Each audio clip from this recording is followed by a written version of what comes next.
Hello everyone, welcome back to the channel. Assessment year 24-25 की income tax return काफ़ी सारे लोगों ने फाइल कर दी है और जिन लोगों ने फाइल किया था उसमें से कुछ लोगों को डिफेक्टिव रिटर्न्स के नोटिस भी आ रखे थे।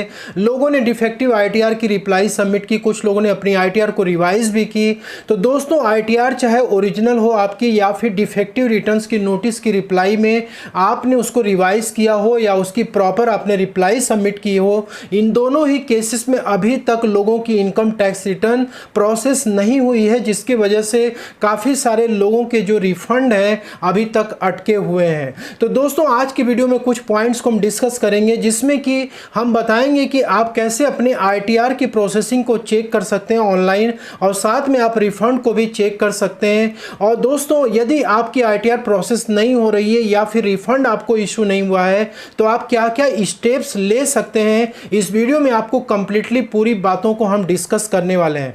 सबसे पहले दोस्तों, यदि हम आईटीआर प्रोसेसिंग की स्टेटस की यदि हम बात करें, यहां पे करंट स्टेटस यदि देखें आईटीआर फाइलिंग की, तो 5,72,00,000 आईटीआर यहां पे असेसमेंट ईयर 24 और 25 के लिए फाइल किए गए। उसमें से 5,13,00,000 आईटीआरसी केवल वेरीफाई किए गए हैं, मतलब रिमेनिंग आईटीआर अभी तक वेरीफाई नहीं हुए हैं। तो जो वेरीफाई नहीं होता है वो भी प्रोसेसिंग में नहीं जाता है। अब दोस्तों, यहाँ पे जो लोग वेरीफाई कर चुके हैं, इसमें से भी आप देख सकते हैं केवल 2,41,00,000 आईटीआर ही केवल अभी तक प्रोसेस हुई है, जिसमें से कि लोगों की आईटीआर तो प्रोसेस हो चुकी है लेकिन अभी तक रिफंड उनको इशू नहीं हुआ है। तो यहाँ पर आप देख सकते हैं कि असेसमेंट ईयर 24 और 25 में आईटीआर की प्रोसेसिंग कितनी स्लो हो रखी है। इनकम टैक्स डिपार्टमेंट आईटीआर को बहुत ही धीरे धीरे प्रोसेस कर रहा है। तो आपको अपनी आईटीआर की प्रोसेसिंग की स्टेटस इनकम टैक्स के पोर्टल से चेक करनी है। तो जैसे ही आप लॉगिन करेंगे, आपके मेन स्क्रीन पे व्यू आईटीआर स्टेटस का ऑप्शन आता है और यहाँ पे देख सकते हैं आईटीआर 4 स्टेप्स में आपकी कंप्लीट होती है। पहला वाला होता है कि जिस डेट को आपने आईटीआर फाइल की थी, जिस डेट को आपने आईटीआर को वेरीफाई की थी। इसके बाद थर्ड होता है कि आपकी आईटीआर प्रोसेसिंग में गई है कि नहीं। यहाँ पे आप देख सकते हो कोई आईटीआर प्रोसेसिंग में गई ही नहीं, और यहाँ पे आप देख सकते हो प्रोसेस्ड ऑन दिखा रहा है, मतलब कि आईटीआर प्रोसेस हो चुकी है। अब यहाँ पे दूसरा जो कंडीशन ये है कि जिन लोगों की आईटीआर फाइल हुई थी लेकिन जब वो प्रोसेसिंग में गई तो उनको डिफेक्टिव रिटर्न्स के नोटिस इशू हो गए, और यहाँ पे आप देख सकते हो कुछ इस तरीके से डिफेक्टिव रिटर्न्स के नोटिस आपको दिखे होंगे। तो दोस्तों, कुछ लोग क्या कर रहे हैं कि अपने आईटीआर जो कि डिफेक्टिव रिटर्न्स जा रही है उसको वो लोग उसकी प्रॉपर रिप्लाई भी सबमिट कर रहे हैं, साथ में जो है आईटीआर को लोग रिवाइज भी कर दे रहे हैं। तो भी उनका स्टेटस यहाँ पे दिखा रहा है कि फाइल्ड सक्सेसफुली, तो यहाँ पे दिखा रहा है लेकिन रेड कलर से मेंशन किया गया है।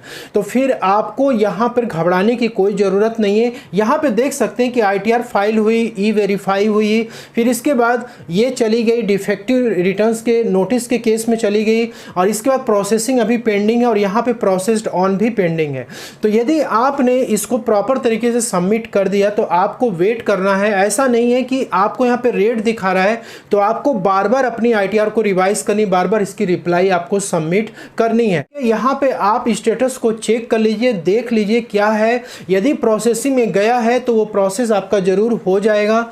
यदि प्रोसेसिंग में दोस्तों आईटीआर नहीं गई है तो भी आपको वेट करना है, क्योंकि जब तक प्रोसेसिंग में नहीं जाएगी तब तक आपकी आईटीआर प्रोसेस नहीं होगी। अब दोस्तों, कईयों ने अपनी आईटीआर को फाइल तो कर दी थी लेकिन उसको ई वेरीफाई करना भूल चुके हैं। तो ई वेरीफाई यदि आप नहीं करोगे तो आपकी आईटीआर प्रोसेस नहीं होगी। तो ई फाइल वाले सेक्शन में आप जाओगे और यहाँ पे आपको ई वेरीफाई रिटर्न्स का ऑप्शन दिखता है, और यहाँ आपको आईटीआर जो ई वेरीफाई करना होगा उसकी स्टेटस दिख जाती है, और ई वेरीफाई का ऑप्शन आता है। आपको ई वेरीफाई पे क्लिक करके आपके मोबाइल पे ओटीपी जाएगा और उसको आपको ई वेरीफाई करना है। तो दोस्तों, यहाँ पर जैसे कि स्टेटस आप देख रहे हो कि यहाँ प्रोसेस्ड ऑन दिखा रहा है, मतलब आईटीआर सक्सेसफुली प्रोसेस हो चुकी है।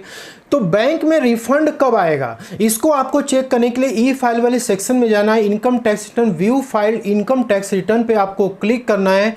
तो दोस्तों, व्यू फाइल रिटर्न में आप जब जाएंगे तो यहाँ पे आप देख सकते हैं कि आपको स्टेटस कुछ इस तरीके से दिखाएगा कि आपकी आईटीआर प्रोसेस हुई है विथ रिफंड ड्यू, और आपको यहाँ पे इंटीमेशन लेटर को डाउनलोड कर लेना है, क्योंकि इसी इंटीमेशन लेटर में ये मेंशन होता है कि आपको रिफंड कब तक इशू किया जाएगा। तो यहाँ पे आपको अपना पैन नंबर लिखना है लोअर केस में, और आपको अपना डेट ऑफ बर्थ भी लिखना है ठीक है, और इसके बाद आपको ओपन कर लेना है। जब आप ओपन करेंगे तो आपको इस तरीके से ये स्टेटस शो करेगा, क्योंकि ये इंटीमेशन लेटर हर वो व्यक्ति जिसका कि ITR प्रोसेस होता है उसको इंटीमेशन लेटर गवर्नमेंट जो है इशू करती है। तो यहाँ पे देख सकते हैं कि रिफंड डिटेल्स में दिखा रहा है कि आपका इतना रिफंड इशू हो रहा है, और साथ में दोस्तों यहाँ पे एक मैसेज को आप पढ़ सकते हैं जो बहुत ही इंपॉर्टेंट है। लोग जो है इसमें कंफ्यूज रहते हैं कि हमारी ITR भाई जिस डेट को प्रोसेस हुई है हमें इंटीमेशन लेटर मिल गया तो हमको तुरंत बैंक में इसका अमाउंट चाहिए। तो दोस्तों ऐसा नहीं है, यहाँ पे इस इंटीमेशन लेटर में लिखा रहता है कि आपको 15 दिन का वेट करना है। जिस डेट को आपको इंटीमेशन रिसीव होती है आपके मेल आईडी में, उस डेट से 15 दिन के भीतर आपका जो रिफंड है वो आपके बैंक अकाउंट में क्रेडिट होगा। अब दोस्तों यहाँ पे क्या होता है कि आपकी ITR तो प्रोसेस हो चुकी है, लेकिन अभी तक आपका रिफंड आपके बैंक अकाउंट में क्रेडिट नहीं हुआ है। तो एक तो हो गया कि इंटीमेशन लेटर से ही आपको पता चल जाता है, और दूसरा होता है कि आप पोर्टल पे भी इसका स्टेटस चेक कर सकते हैं। तो आप सर्विसेज वाले सेक्शन में आएंगे और यहाँ पर नो योर रिफंड स्टेटस का ऑप्शन दिखता है, और आपको यहाँ पे असेसमेंट ईयर सेलेक्ट करना है 24-25, देन आपको यहाँ पे सबमिट बटन पे क्लिक करना है। जैसे ही आप यहाँ पे क्लिक करेंगे लिखा हुआ है refund is determined it to be shared with the refund banker, मतलब रिफंड तो आपका डिसाइड हो चुका है लेकिन अभी तक ये बैंकर को इशू नहीं किया गया है। ठीक है, अब यहाँ पे एक दूसरा स्टेटस हम चेक करते हैं। ठीक है, जैसे कि आपने अभी देखा था एक ऐसे पर्सन का जिसकी कि अभी तक डिफेक्टिव शो कर रहा है स्टेटस में, लेकिन उनकी ITR भी प्रोसेस हो चुकी है, उनको रिफंड भी बैंक में क्रेडिट हो चुका है। तो नो योर रिफंड स्टेटस पे जब यहाँ पे क्लिक किया गया और असेसमेंट ईयर सेलेक्ट किया गया तो यहाँ पे आप देख सकते हैं कि इस तरीके से इनका रिफंड स्टेटस दिख रहा है कि आपका रिफंड सक्सेसफुली जो है प्रोसेस हो चुका है, और यहाँ पे डेट भी दिखा रहा है कि 22 जुलाई को बैंक में क्रेडिट हो चुका है, और यहाँ पे UTRN नंबर बाकायदा यहाँ पे मेंशन किया गया है और बैंक अकाउंट नंबर भी मेंशन किया गया जिसमें कि रिफंड को क्रेडिट किया गया है। अब दोस्तों यहाँ पे क्वेश्चन ये होता है कि आपने ITR तो फाइल कर दी, आपने बिल्कुल सही तरीके से फाइल करा है, लेकिन जब वो प्रोसेसिंग में जाता है दोस्तों तो आपकी ITR में यदि कोई गलती रहती है तो आपको तुरंत उसका जो है नोटिस आपको मिल जाता है। तो यहाँ पे दो तरीके की नोटिस रिसीव होती है लोगों को।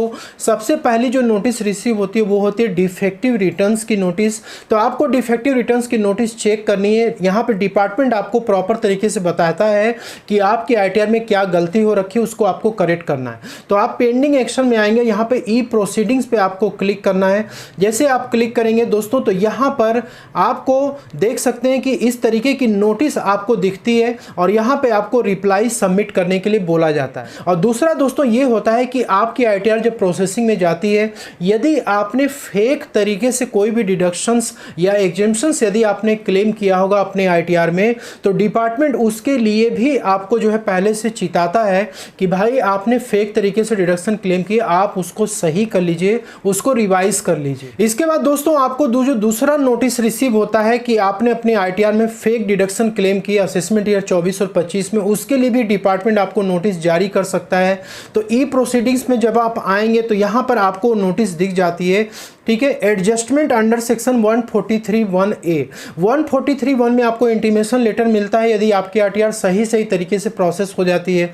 लेकिन यदि उसमें कुछ गड़बड़ी रहती है डिडक्शंस वगैरह का, एग्जेम्पशंस का, तो आपको 143(1)(a) में एडजस्टमेंट का नोटिस यहाँ पे मिलता है कि आपको एडजस्ट करना वो सारे डिडक्शंस और एग्जेम्पशंस। तो यहाँ पे व्यू नोटिस और ऑर्डर पे आप जब जाएंगे तो यहाँ पे आपको डिटेल्स शो करेगा। ठीक है, नोटिस पे क्लिक करेंगे तो यहाँ पर आप देख सकते हो कि लिखा हुआ है कि please find attachment the intimation letter proposing adjustment to the total income. यहाँ पे आपको टोटल इनकम में एडजस्टमेंट करने के लिए बोला जा रहा है जो आपने फेक तरीके से क्लेम लिया हुआ है। तो दोस्तों जिन लोगों ने अपने ITR में फेक डिडक्शन या एग्जेम्पशन क्लेम किया जिसका कि उनके पास प्रूफ नहीं है, तो उनको इस तरीके का भी नोटिस या लेटर रिसीव हो सकता है। इसके बाद दोस्तों जो तीसरा कंडीशन ये होता है कि यदि आपका पिछले किसी असेसमेंट ईयर का कोई भी डिमांड यदि पेंडिंग है, ठीक है, तो आपको यहाँ पे डिपार्टमेंट जो है रिस्पॉन्स टू आउटस्टैंडिंग डिमांड में नोटिस नोटिस इशू करता है और आपसे बोलता है कि आपका डिमांड पेंडिंग है वो पहले एडजस्ट होगा करेंट असेसमेंट ईयर के आपके रिफंड अमाउंट से, देन आपको इशू किया जाएगा। तो यहाँ पे रिस्पांस टू आउटस्टैंडिंग डिमांड पे जब आप जाएंगे तो यहाँ पर यदि आपका पहले से कोई पेंडिंग है डिमांड वगैरह तो या तो आप उसको पे कर दीजिए या फिर आप इस नोटिस की रिप्लाई आप कर सकते हैं कि ये करंट असेसमेंट ईयर के रिफंड अमाउंट से क्या हो जाए, एडजस्ट हो जाए। इसके बाद दोस्तों थर्ड जो होता है यहाँ पे वर्क लिस्ट का ऑप्शन होता है। कभी कभी डिपार्टमेंट आपको वर्क लिस्ट में भी ये दे देता है कि आपके आईटीआर में ये प्रॉब्लम है, आपने 80C 80D या जो भी डिडक्शंस वगैरह आपने क्लेम किया है उसका प्रॉपर तरीके से यहाँ पे आपको मेंशन कर देता है। तो आपको वर्क लिस्ट भी चेक कर लेना है और यहाँ पर वर्क लिस्ट में जो भी आपको बोला जा रहा है उसको आपको सही सही करेक्ट कर लेना है। अपने इनकम टैक्स रिटर्न को जब आप करेक्ट कर लेते हैं दोस्तों तभी वो प्रोसेस में जाता है और आपको जब आईटीआर प्रोसेस होती है तो आपको रिफंड यहाँ पे इशू किया जाता है। इसके बाद दोस्तों है नेक्स्ट पॉइंट आपको चेक करना है कंप्लायंस पोर्टल। अब कंप्लायंस पोर्टल में जब आप जाते हैं तो आपको वहाँ भी दिखता है कि कोई भी यदि हाई वैल्यू के ट्रांजेक्शन्स आपने यदि कर रखे हैं, ठीक है, पिछले असेसमेंट ईयर में जैसे आपने फिक्स डिपॉजिट करा रखी है 50 लाख 60 लाख की, या फिर आपने शेयर मार्केट में आपने ट्रेडिंग या इन्वेस्टमेंट कर रखा है लेट सपोज कि 15 या 20 लाख रुपए का, और आप अपनी इनकम टैक्स रिटर्न में उसको 3 से 4 लाख रुपए की आप इनकम दिखा रहे हैं, तो ऐसे केस में भी आपको कंप्लायंस पोर्टल में आपको नोटिसेस इशू हो सकती हैं जिसकी कि रिप्लाई आपको सबमिट करनी पड़ती है कि आप इतने हाई वैल्यू के ट्रांजेक्शन्स आपने किया हुआ है लेकिन आप इनकम यहाँ पे क्यों कम दिखा रहे हैं। तो दोस्तों ये सारे रीजंस होते हैं जिसमें कि आपकी आईटीआर प्रोसेस में नहीं जाती है। ये सब कुछ चेक करने के बाद और आपने रिफंड स्टेटस भी यहाँ से आपको चेक कर लिया आपने कि आपकी सारी चीज़ें सही हैं, उसके बाद भी दोस्तों यदि आपको रिफंड इशू नहीं हो रहा है, आपकी आईटीआर प्रोसेस में नहीं जा रही है, तो आईटीआर प्रोसेसिंग का देखिए सबसे इंपॉर्टेंट यही है कि आपको 99% केसेस में आपको ये ध्यान रखना होता है कि प्रोसेसिंग के लिए जब तक कि आपको कोई नोटिस रिसीव ना हो इनकम टैक्स डिपार्टमेंट की तरफ से, जब तक कोई इंटीमेशन आपको मिल नहीं जाता है तब तक आपको वेट करना है, ठीक है। और दूसरा ऑप्शन होता है आप ग्रीवेंस वगैरह रेस कर सकते हैं प्रोसेसिंग के लिए, और कोई ऑप्शन नहीं होता है। लेकिन रिफंड के केस में कई बार क्या होता है कि आपकी प्रोसेसिंग तो हो जाती है लेकिन रिफंड आपको 15 दिन से ज़्यादा हो चुका होता है लेकिन रिफंड आपको इशू नहीं होता है। तो ऐसे केस में ये हो सकता है कि आपका जो बैंक अकाउंट है वो प्री वैलिडेटेड नहीं है, तो आपको चेक करना है कि आपका बैंक अकाउंट प्री वैलिडेटेड है कि नहीं। दूसरा ये है कि यदि आपका बैंक प्री वैलिडेटेड है लेकिन फिर भी रिफंड नहीं आ रहा, इसका मतलब ये है कि आपका बैंक वगैरह हो सकता है कि उसमें आपका बैंक क्लोज हो चुका हो, आप अकाउंट नंबर चेंज हो चुका हो, या फिर उसमें पैन वगैरह जो अपडेट आपने किया वो गलत है। काफ़ी सारे इश्यूज हो सकते हैं बैंक से रिलेटेड, तो आपको वो चेक कर लेना है और अपने करेंट जो है बैंक अकाउंट को आपको इनकम टैक्स के पोर्टल पे अपडेट करना है, उसको प्री वैलिडेट कराना है। इसके बाद आप यहाँ पे आएंगे तो रिफंड री इशू का एक ऑप्शन होता है सर्विसेज वाले सेक्शन में, इसको आपको क्लिक करना है। तो दोस्तों यदि बैंक में आपको कुछ एरर है तो डिपार्टमेंट आपको तुरंत उसका इंटीमेशन भेज देगा और यहाँ से आप जो चेक कर सकते हैं, और इसके बाद यहाँ से आप अपने बैंक सही बैंक को पहले आपको प्री वैलिडेट करना है पोर्टल पे जाकर के। जब आप रिफंड इश्यू का रिक्वेस्ट डाल देते हैं तो फिर आपका रिफंड जो पेंडिंग है बैंक में इशू गलती की वजह से जो कि पेंडिंग पड़ा हुआ था वो आपके बैंक अकाउंट में क्रेडिट हो जाएगा। तो इन सारे ऑप्शन को आपको करने के बाद दोस्तों आपको फिर भी यदि लगता है कि आपका रिफंड अटका हुआ है या प्रोसेस नहीं हो रहा तो आप सिंपल ग्रीवेंस वाले सेक्शन में जाएंगे, सबमिट ग्रीवेंस पे आपको क्लिक करना होता है और यहाँ पर आपको CPC ITR पे क्लिक करना होता है क्योंकि प्रोसेसिंग से रिलेटेड आपको ग्रीवेंस इशू करने हैं। तो यहाँ पर आप आएंगे और इसके बाद कैटेगरी में आपको प्रोसेसिंग का यहाँ पे ऑप्शन दिख रहा है, और इसके बाद दोस्तों प्रोसेसिंग से रिलेटेड यदि आपको ग्रीवेंस रेस करना है तो आप कर सकते हैं, रिफंड से रिलेटेड यदि आपको ग्रीवेंस रेस करना है तो आप कर सकते हैं, ठीक है। तो इन दोनों ऑप्शन को क्लिक करेंगे। इसे रिफंड से रिलेटेड करना है तो आप यहाँ पे क्लिक करेंगे कि इंटीमेशन ऑर्डर तो रिसीव हो चुका है आपको लेकिन रिफंड अभी तक इशू नहीं हुआ है। इस ऑप्शन पे क्लिक करने के बाद कंटिन्यू बटन पे क्लिक करके आप अपनी क्वेरी को डाल सकते हैं और देन आप यहाँ पे सबमिट बटन पे क्लिक कर देंगे तो आपका एग्रीमेंट सबमिट हो जाएगा और आपको रिप्लाई भी आ जाएगी।